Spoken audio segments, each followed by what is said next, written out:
لقد من الله على المؤمنين إذ بعث فيهم رسولا من أنفسهم يتلو عليهم آياته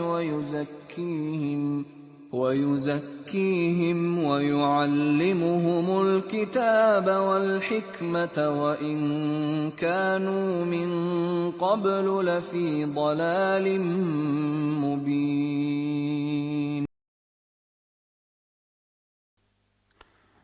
السلام علیکم ورحمۃ اللہ وبرکاتہ. نحمده ونصلي على رسوله الكريم اما بعد.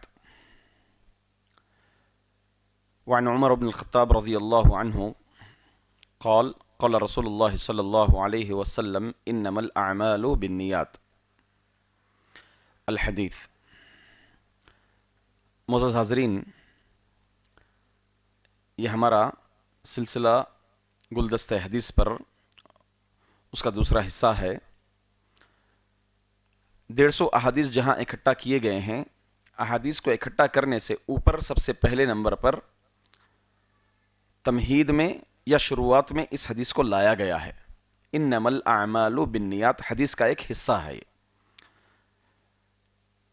یہ حدیث بخاری و مسلم میں ہے اور اس کے راوی ہیں حضرت عمر بن الخطاب رضی اللہ تعالیٰ عنہ خلیفہ ثانی.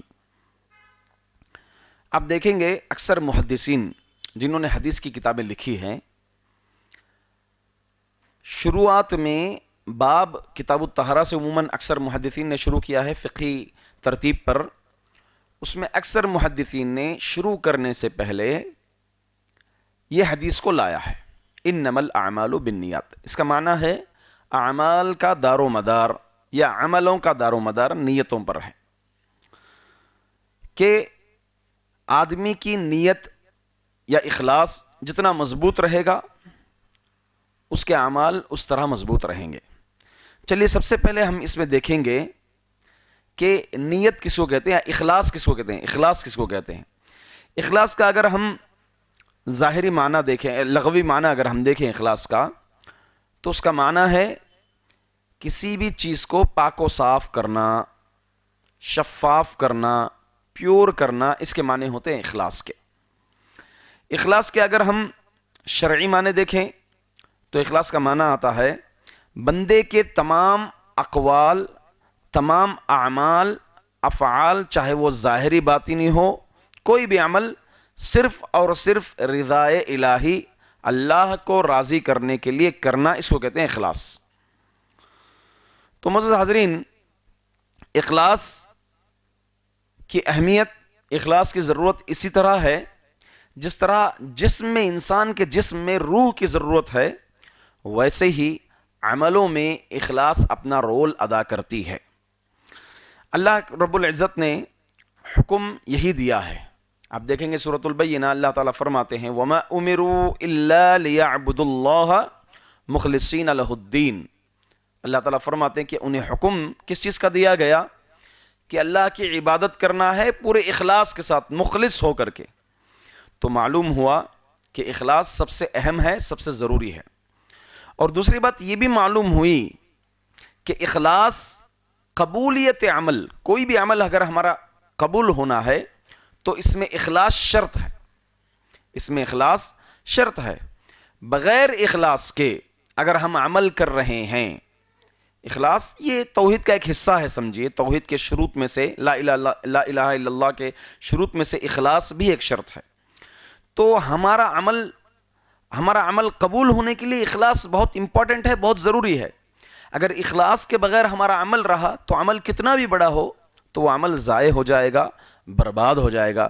اس لیے ہمارا ہر عمل صرف اور صرف اللہ کو راضی کرنے کے لیے اور اللہ کو خوش کرنے کے لیے ہونا چاہیے.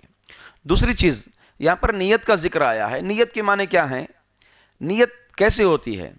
نیت کا طریقہ آپ کو حدیثوں میں کہیں بھی جو ہے زبان سے ادا کرنے کا نہیں ملے گا آپ کو. نیت کے ڈکشنری میننگ ہی ہے دل سے جو ارادہ ہوتا ہے، اس کو نیت کہتے ہیں. نوا ینوی نیتن، اس کو کہتے ہیں جو دل سے ارادہ آدمی کرتا ہے، قصد جو کرتا ہے، اس کو کہتے ہیں نیت. نیت جو زبان سے ادا کی جاتی ہے بالکل غلط ہے. یہ نہ سلف صالحین کا عمل ہے، نہ رسول اللہ صلی اللہ علیہ وسلم کا عمل ہے، نہ صحابہ کا عمل ہے. جیسے نمازوں کے وقت کھڑے ہوتے ہیں لوگ، کھڑے ہو کر کے نیت کرتے ہیں کہ میں فلاں امام کے پیچھے فلاں مسجد میں میرے دائیں میرے بائیں میں یہ نیت کر کے 4 رکعت ظہر کی نماز پڑھتا ہوں. یہ جو زبان سے نیت ہے کہیں بھی شریعت میں منقول نہیں ہے، ثابت نہیں ہے. البتہ حج کے تلبیہ کے علاوہ، ویسے حج کا تلبیہ میں بھی اصل ہے، دل کا ارادہ ہے، نیت دل کی ہے، البتہ وہ جو زبان سے ادا کرنا مستحب ہے اس میں حج کے تلبیہ میں، اس کے علاوہ آپ کو کہیں بھی نہیں ملتا. تو لہٰذا معلوم یہ ہوا کہ نیت دل سے ہوتی ہے. زبان سے جو نیت کا عمل آج ہمارے ہندوستان میں، پاکستان میں یا دیگر بنگلہ دیش میں جو رائج ہے وہ آپ کو کہیں اور نہیں ملے گا. بس یہ یہیں کی بنائی ہوئی لوگوں کی بنایا ہوا ایک طریقہ ہے. اس کے علاوہ اخلاص جتنا مضبوط ہوتا ہے عمل بھی اتنا مضبوط ہوتا ہے، اتنا بڑا ہوتا ہے عمل. اسی لیے سلف صالحین کہتے ہیں رب کبیرۃ تصغرها النیہ ورب صغیرۃ تکبرها النیہ، کہ بڑے سے بڑا عمل اسے نیت جو ہے کھوکھلا کر دیتی ہے، اور چھوٹے سے چھوٹا عمل اگر نیت مضبوط رہی، اخلاص مضبوط رہا تو اس عمل کو بڑا کر دیتی ہے، مضبوط کر دیتی ہے. یعنی ایک پائے کا رول ادا کرتا ہے. جس طرح ہماری چھت پایوں پر، ستونوں پر کھڑی ہوئی ہے، ویسے ہی ہمارے اعمال نیت پر کھڑے ہوئے ہیں. جتنا ستون مضبوط ویسے چھت جو ہے اتنی مضبوط رکی رہے گی، اتنی مضبوط ٹکی رہے گی، اور جتنا ستون کمزور چھت بھی کیا ہے گر جائے گی. ویسے ہی نیت کا رول ہے کہ نیت ہماری جتنی مضبوط رہے گی ہمارے اعمال اتنے مضبوط رہیں گے، اتنے ٹکے رہیں گے، اور جتنی ہماری نیت کمزور رہے گی ہمارے اعمال بھی گر جائیں گے، قبول نہیں ہوئیں گے. اور اس حدیث میں یہ بھی ایک اشارہ دیا گیا ہے کہ ریاکاری اور دکھاوا نہ ہو، بلکہ صرف اور صرف اللہ رب العزت کے لیے ہو ہمارا عمل. یہی اللہ تعالیٰ فرماتے ہیں لن ینال اللہ لحومها ولا دماؤها ولکن ینالہ التقوی. اللہ تعالیٰ کو تمہارا خون نہیں پہنچتا. اللہ رب العزت کو گوشت اور خون نہیں پہنچتا، بلکہ اللہ تعالیٰ کو تقوی پہنچتا ہے. مطلب کیا ہے؟ اللہ تقوی کو دیکھتے ہیں کہ کون کتنا بڑا جانور ذبح کر رہا ہے، وہ نہیں دیکھتے. اللہ تعالیٰ کتنے اخلاص سے عمل کر رہا ہے اس چیز کو دیکھتے ہیں.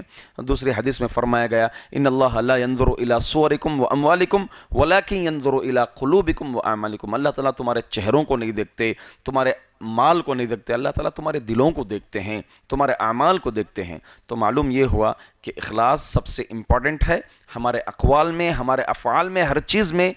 اگر اخلاص سے اگر ہم عمل کریں تو ہمارے عمل جو ہے اللہ رب العزت کے پاس قابل قبول ہوتے ہیں. اللہ تعالیٰ سے دعا ہے کہ اللہ رب العزت کہنے والے کو، سننے والوں کو اخلاص کی توفیق عطا فرمائے. آمین. وآخر دعوانا ان الحمد للہ رب العالمین.